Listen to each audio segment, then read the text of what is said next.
જય માતાજી મિત્રો, તો આજે મેં જોતાં જ મોઢામાં પાણી આવી જાય તેવી રસીલી રબડીદાર મેંગો કેક બનાવી હતી, જે એકદમ ટેસ્ટી બને છે અને ઝટપટ પણ બની જાય છે। તો તેની માટે મેં અહીંયા આપણે પાકી કેરી જે મીડિયમ સાઇઝની આવે છે તે લઈ લીધી છે। જે કેરી આપણે મીઠી હોય ને તેવી જ આપણે લેવાની। હવે તેના નાના નાના કટકા કરી અને એક મિક્સર જારમાં જ આપણે સીધા લઈ લેવાના છે। આખી કેરીને આપણે નાના નાના કટકા કરીને લઈ લઈશું। સાથે મેં અહીંયા અડધા કપ જેટલી ખાંડ લઈ લીધી છે, 4 એલચીના દાણા લઈ લીધા છે અને સાથે મેં અહીંયા 2 મોટી ચમચી જેટલું આપણી જે મલાઈ છે તે લઈ લેવાની છે, જે આપણે ફ્રેશ મલાઈનો જ ઉપયોગ કરીશું। હવે બધાને આપણે પીસી લેવાનું છે અને હવે તેને એક મિક્સર જારમાં આપણે પીસી લઈ અને એક બાઉલમાં આપણે તેને કાઢી લઈશું। હવે મેં અહીંયા 1/4 કપ જેટલું ઘી લઈ લીધું છે। ઘીને ગરમ કરી ઠંડુ પાડી દીધું હતું, તે લેવાનું છે। તમે તેની જગ્યાએ તેલ અથવા માખણનો પણ ઉપયોગ કરી શકો। સાથે 1 કપ જેટલું મેં અહીંયા ઝીણો રવો આવે છે તે લીધો છે, તમે આની જગ્યાએ મોટો રવો આવે તે પણ લઈ શકો છો। હવે બધાને આપણે મિક્સ કરી લેવાનું છે। મિક્સ આપણે થઈ જાય પછી આપણે 3/4 કપ જેટલું મેં અહીંયા રૂમ ટેમ્પરેચર જેટલું દૂધ લઈ લીધું છે। બહુ ગરમ પણ નહીં, બહુ ઠંડુ પણ નહીં, તેવું લેવાનું છે। તેને આપણે થોડું થોડું નાખતા જઈશું અને મિક્સ કરતા જઈશું। આપણે બેટરને આને જાડું જ રાખવાનું છે, થોડું તો થોડું નાખતા જવાનું અને મિક્સ કરતા જવાનું। તો આપણું બેટર તૈયાર થઈ ગયું છે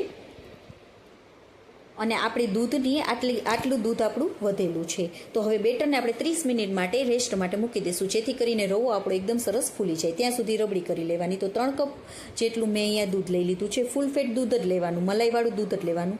હવે તેને આપણે અડધું થાય ને ત્યાં સુધી આપણે તેને કૂક કરી લેવાનું છે, ઉકાળવાનું છે। અડધું થઈ જાય ત્યાં સુધી આપણે તેને ઉકાળી લેશું। તો જો આપણું અડધું થઈ ગયું છે। હવે આપણે 2 મોટી ચમચી જેટલી ખાંડ એડ કરી દઈશું અને 2 થી 3 મિનિટ માટે હવે તેને આપણે કૂક કરી લઈશું। હવે તે પણ કૂક થઈ ગયું છે, તો ગેસની ફ્લેમને બંધ કરી અને હવે આપણે તેને ઠંડુ પાડવા માટે પંખા નીચે રાખી દઈશું।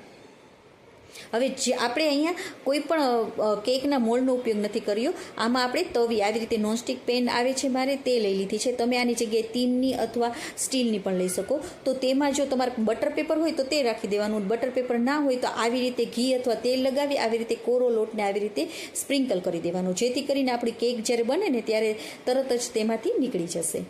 તો આપણું 30 મિનિટ થઈ ગઈ છે, તો બેટર થોડું આપણું જાડું થઈ ગયું છે, કારણ કે રવો આપણો ફૂલી ગયો છે। તો તેમાં આપણે થોડું દૂધ 1 થી 2 ચમચી જેટલું દૂધ નાખી અને તેને મિક્સ કરી લઈશું।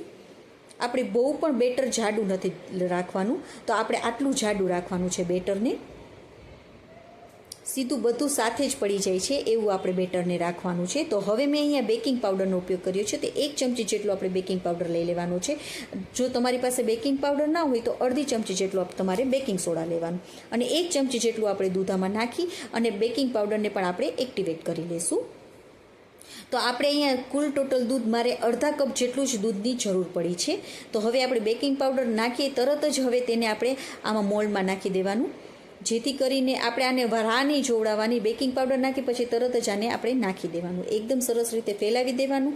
અને મેં અહીંયા આપણે જે રોટલી કરવાની પેન હોય છે, તવી હોય છે, તે નીચે રાખી છે, પછી એની ઉપર આપણે આ નોનસ્ટિક પેન રાખી અને ઢાંકી દેવાનું ને નાના ગેસ ઉપર મેં કરી છે અને ગેસની ફ્લેમને એકદમ ધીમી રાખવાની અને 25 થી 30 મિનિટમાં તમારી કેક તૈયાર થઈ જશે।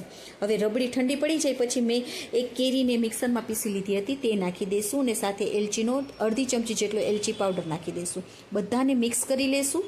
આપણી રબડી તૈયાર છે, તો તેને થોડીવાર ફ્રીઝમાં ઠંડી કરવા મૂકી દઈશું। તો 25 મિનિટમાં જ આપણી કેક તૈયાર થઈ ગઈ છે। જુઓ, આવી રીતે તમે હાથ લગાવશો ને તો એકદમ કોરો આવશે અને કોઈ ચાકા વડે કે ટૂથપીક વડે તમે આવી રીતે જોશો ને તો એકદમ કોરી આવશે તમારી ટૂથપીક, મીન્સ કે તમારે આ કેક તૈયાર થઈ ગઈ છે। અને જો થોડી ભીની આવે તો તમારે 5 થી 10 મિનિટ તેને કરી લેવાની। હવે એકદમ આપણે તેને ઠંડુ પાડી દેવાનું છે। તો જો એકદમ આસાનીથી તમારી આ કેક નીકળી જશે। તો છે ને એકદમ સરળ રીતે તમારી આ મેંગો કેક બની જશે। તો ફરીથી જ આપણે તે નોનસ્ટિક પેનમાં જ આપણે તેને રાખી દઈશું અને ઉપરથી થોડાક કાણા પાડી દઈશું આવી રીતે ટૂથપીક વડે, જેથી કરીને જે ઉપર આપણે રબડી નાખીશું ને તો એકદમ અંદર સુધી તે જાશે અને એકદમ સરસ લાગશે। હવે ઉપરથી આપણે તેને રબડી નાખી દેવાની। આપણી એકદમ ઠંડી ચીલ થઈ જાય ને પછી તમારે રબડી નાખવાની, તો એકદમ સરસ તમારી આ લાગશે કેક। ઉપરથી કેરીના કટકા નાખી દઈશું, થોડા કેસરના તાતણા પણ મેં નાખેલા છે। તમે આની જગ્યાએ ડ્રાયફ્રૂટ્સ પણ નાખી શકો છો અથવા ગુલાબની પાંદડીઓ જે સુકાઈ જાય પછી તે પણ નાખી શકો છો। તો છે ને એકદમ ટેસ્ટી એવી આપણી રબડીદાર મેંગો કેક તૈયાર થઈ ગઈ છે। તો તેને આપણે કટ કરી લઈશું.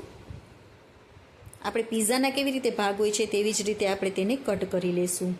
તો તમને એક કાઢીને પણ બતાવું છે. એકદમ ટેસ્ટી એવી, જોતાં જ મોઢામાં પાણી આવી જાય ને તેવી આપણી આ કેક તૈયાર થઈ ગઈ છે. તો તેને આપણે એક ભાગને ડીશમાં રાખી દઈશું અને ઉપરથી ફરીથી આપણે તેને રબડી નાખી દઈશું આવી રીતે.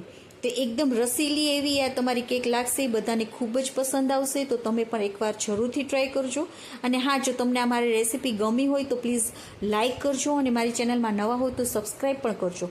અને તમને આ મારી રેસીપી કેવી લાગી તે કમેન્ટ કરીને પણ કહેજો. અને તમે આવી રીતે બનાવી અને ફરીથી પણ કમેન્ટ કરજો કે તમારી આ મેંગો કેક કેવી બની હતી. તો છે ને એકદમ ટેસ્ટી એવી આપણી આ કેક તૈયાર છે.